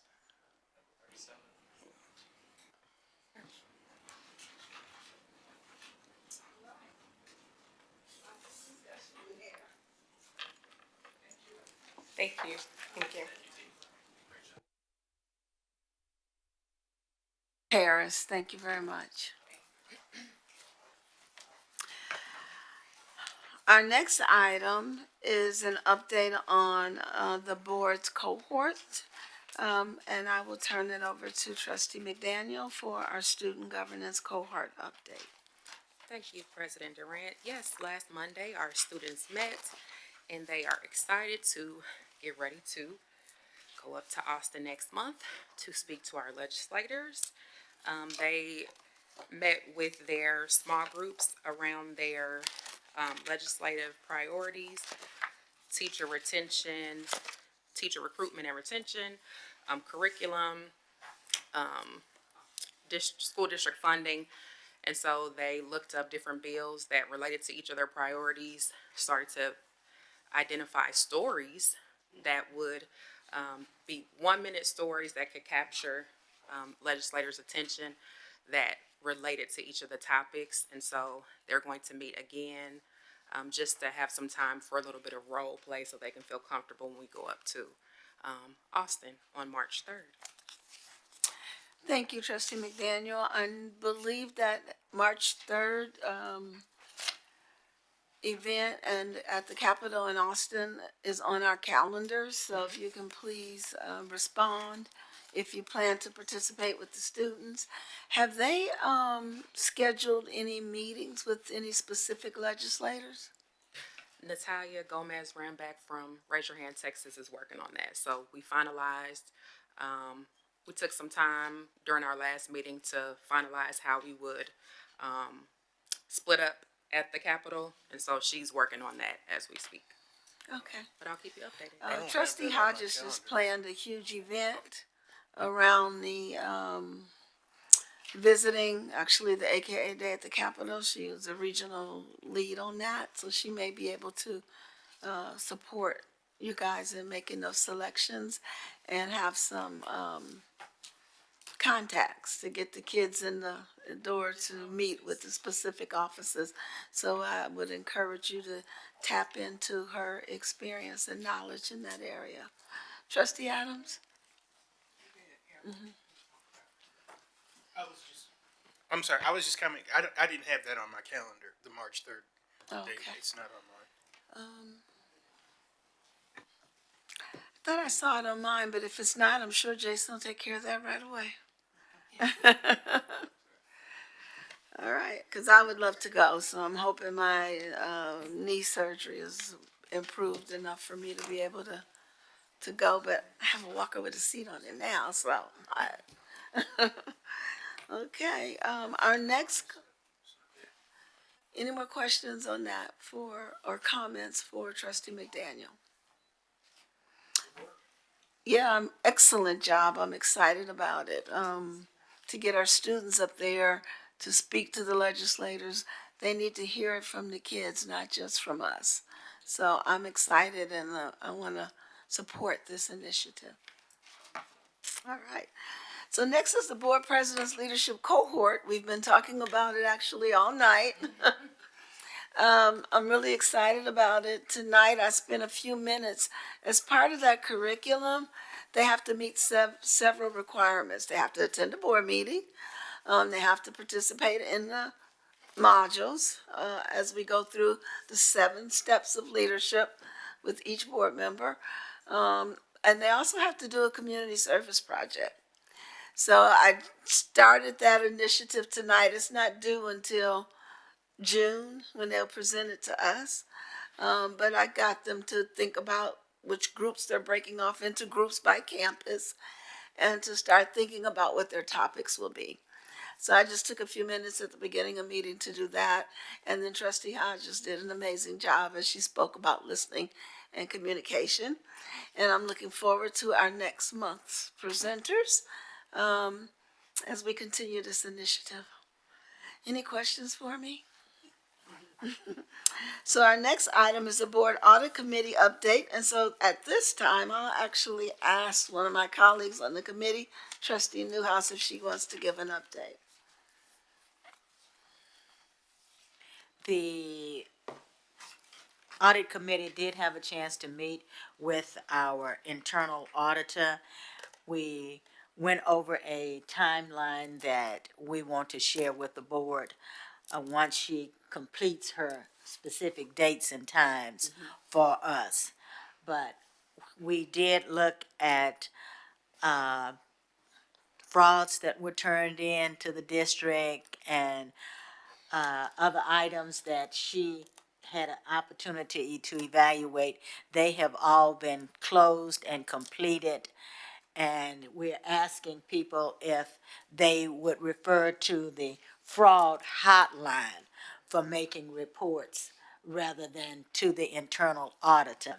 But she did have an opportunity to look at it and review it with principals and staff to share with them the proper way of filing a grievance with the district. So, other than that, we will wait on her timeline to share with us as to when items will be completed. Thank you, Trustee Newhouse. And they've been really busy getting up and running. You know, we ended up with a whole new department. Yeah. They've settled into their new location in this building. Uh, and learning all of our resources and systems and everything, making sure they've got what they need. In addition to, they've started and are moving fast and swift on activity fund audits.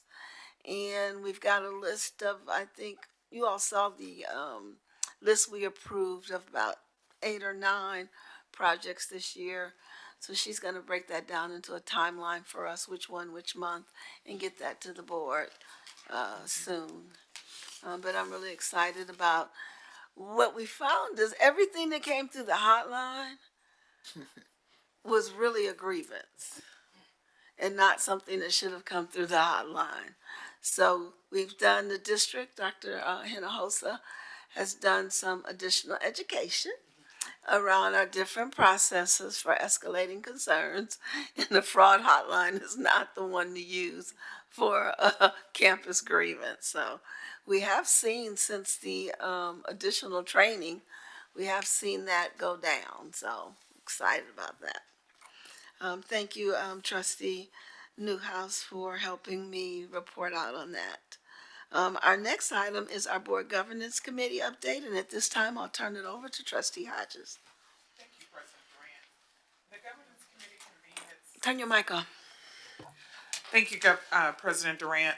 The Governance Committee convened at 6 p.m. on Monday, February 3rd to review and edit local policies, align Spring ISD priorities with state and national legislative advocacy, and recognize employees demonstrating exceptional leadership. Committee members in attendance included Trustee Hodges, which is me, Trustee Adams, Trustee Jensen, and Superintendent Dr. Lupita Hinojosa. The meeting began with a discussion on policy reviews, including federally and state mandated revisions, as well as TASB recommended updates. The committee acknowledged the second reading of TASB Update 123, scheduled for the February board meeting, and we also received updates on 124, which Jason has, I believe he has forwarded that information to the board for review. We didn't have none of the trustees or myself recommended any policy changes, and there were no public recommended revisions. During the advocacy, during our meeting, we discussed our priorities, and we also confirmed our Lone Star governance training, which we're looking forward to.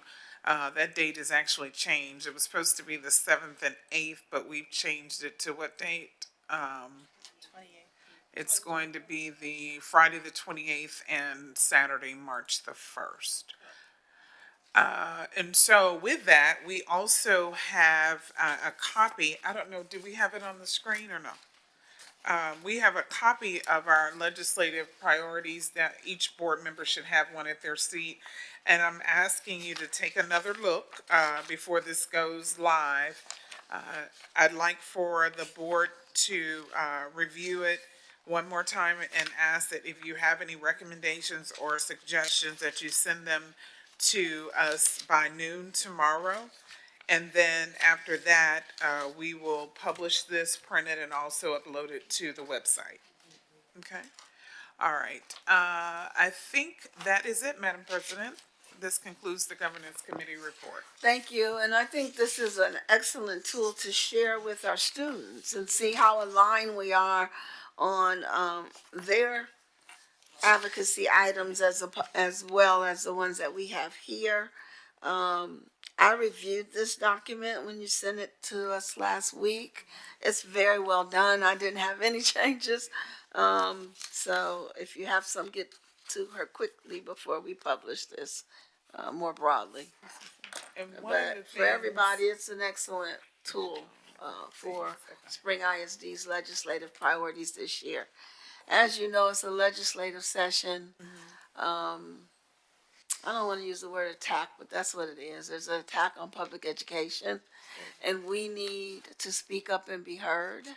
And these are our priorities. We're taking our students to Austin to voice our concerns, and we need everyone in the community to do that. Those that are online, you can go on the website and get the list, put in your address. It will tell you who your representatives are and their emails, and so please take the time to email them and let them hear your voice. I have one more comment, Trustee Durant. As it relates to going to advocate for Spring ISD, are we opening that up to the community members? Are they able to register for that to go with us? How's that registration? On, March this, 3rd. on March 3rd, it's, for our students and then for our board and any staff, because what we're gonna be doing is going up there to educate our elected officials. Now, there is an advocacy day that is happening on Saturday, February 22nd, that Voices for Public Education, am I saying it right, is public schools. On a Voice- Saturday? That's Saturday, February 22nd. Oh, mine's And gonna we be there. just got that flyer. 2 days ago, we got that flyer. So we are looking to see if we can organize, and that would be outside, because that is an advocacy day. Ours, we are going to educate. They're not, the legislatures aren't there on Saturday. I'm not sure what all they have planned. It's but- a rally, I believe, from Oh, it's 11 a to rally. 2 Okay. on Saturday, February 22nd, from 11 to 2. Now, we will be leading at 6 o'clock, and our first appointment is at 10 o'clock. And so we will be visiting state representatives and, It's on the 3rd. on It's the on 3rd. March the 3rd. Ours is on the Okay. 3rd. And I do encourage you, one of the things we did this year with AKA Day at the Capitol, we made sure that every legislature had a copy of our priorities. Even if Yes. we weren't able to get a meeting with them, we broke up into groups and left it at their on offices. each side of the aisle, we made sure on the House and the Senate that everyone, that we touched every office, even the ones that we did not have an appointment with. Yeah, so this would be good to leave in the offices that we don't have an opportunity. That's a great suggestion.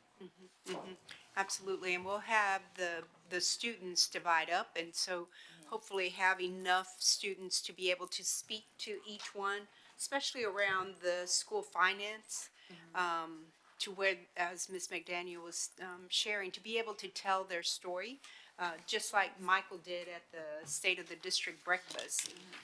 Each one of our students has their own story, whether it relates to the pre-K funding, the special education funding, enrollment funding. So our students will be prepared, but we're really just focusing on our students and our staff as well as our board.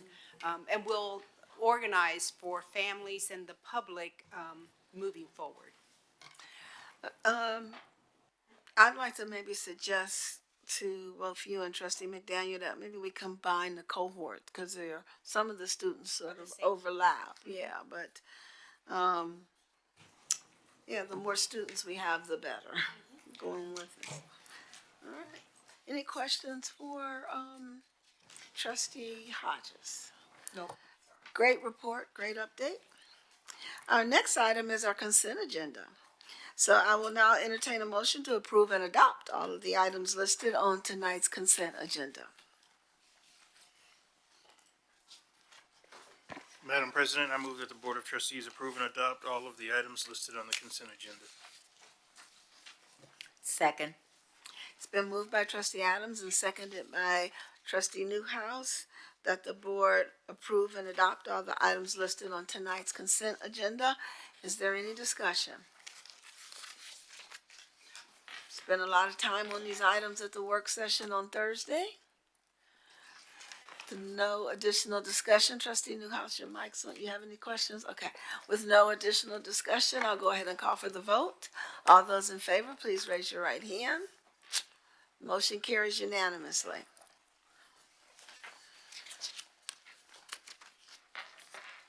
There is no closed session this evening. So hearing none, I'll entertain a motion to adjourn tonight's meeting. Y'all don't want to go? I need a motion. Madam President, I move that we adjourn tonight's meeting of the Spring ISD Board of Trustees. Sorry, second. It's been moved by trustee Hodges and seconded by trustee McDaniel to adjourn tonight's meeting. Is there any discussion? All those in favor, please raise your right hand. Motion carries unanimously. Tonight's meeting adjourns at 9:05 p.m. Thank you, everyone.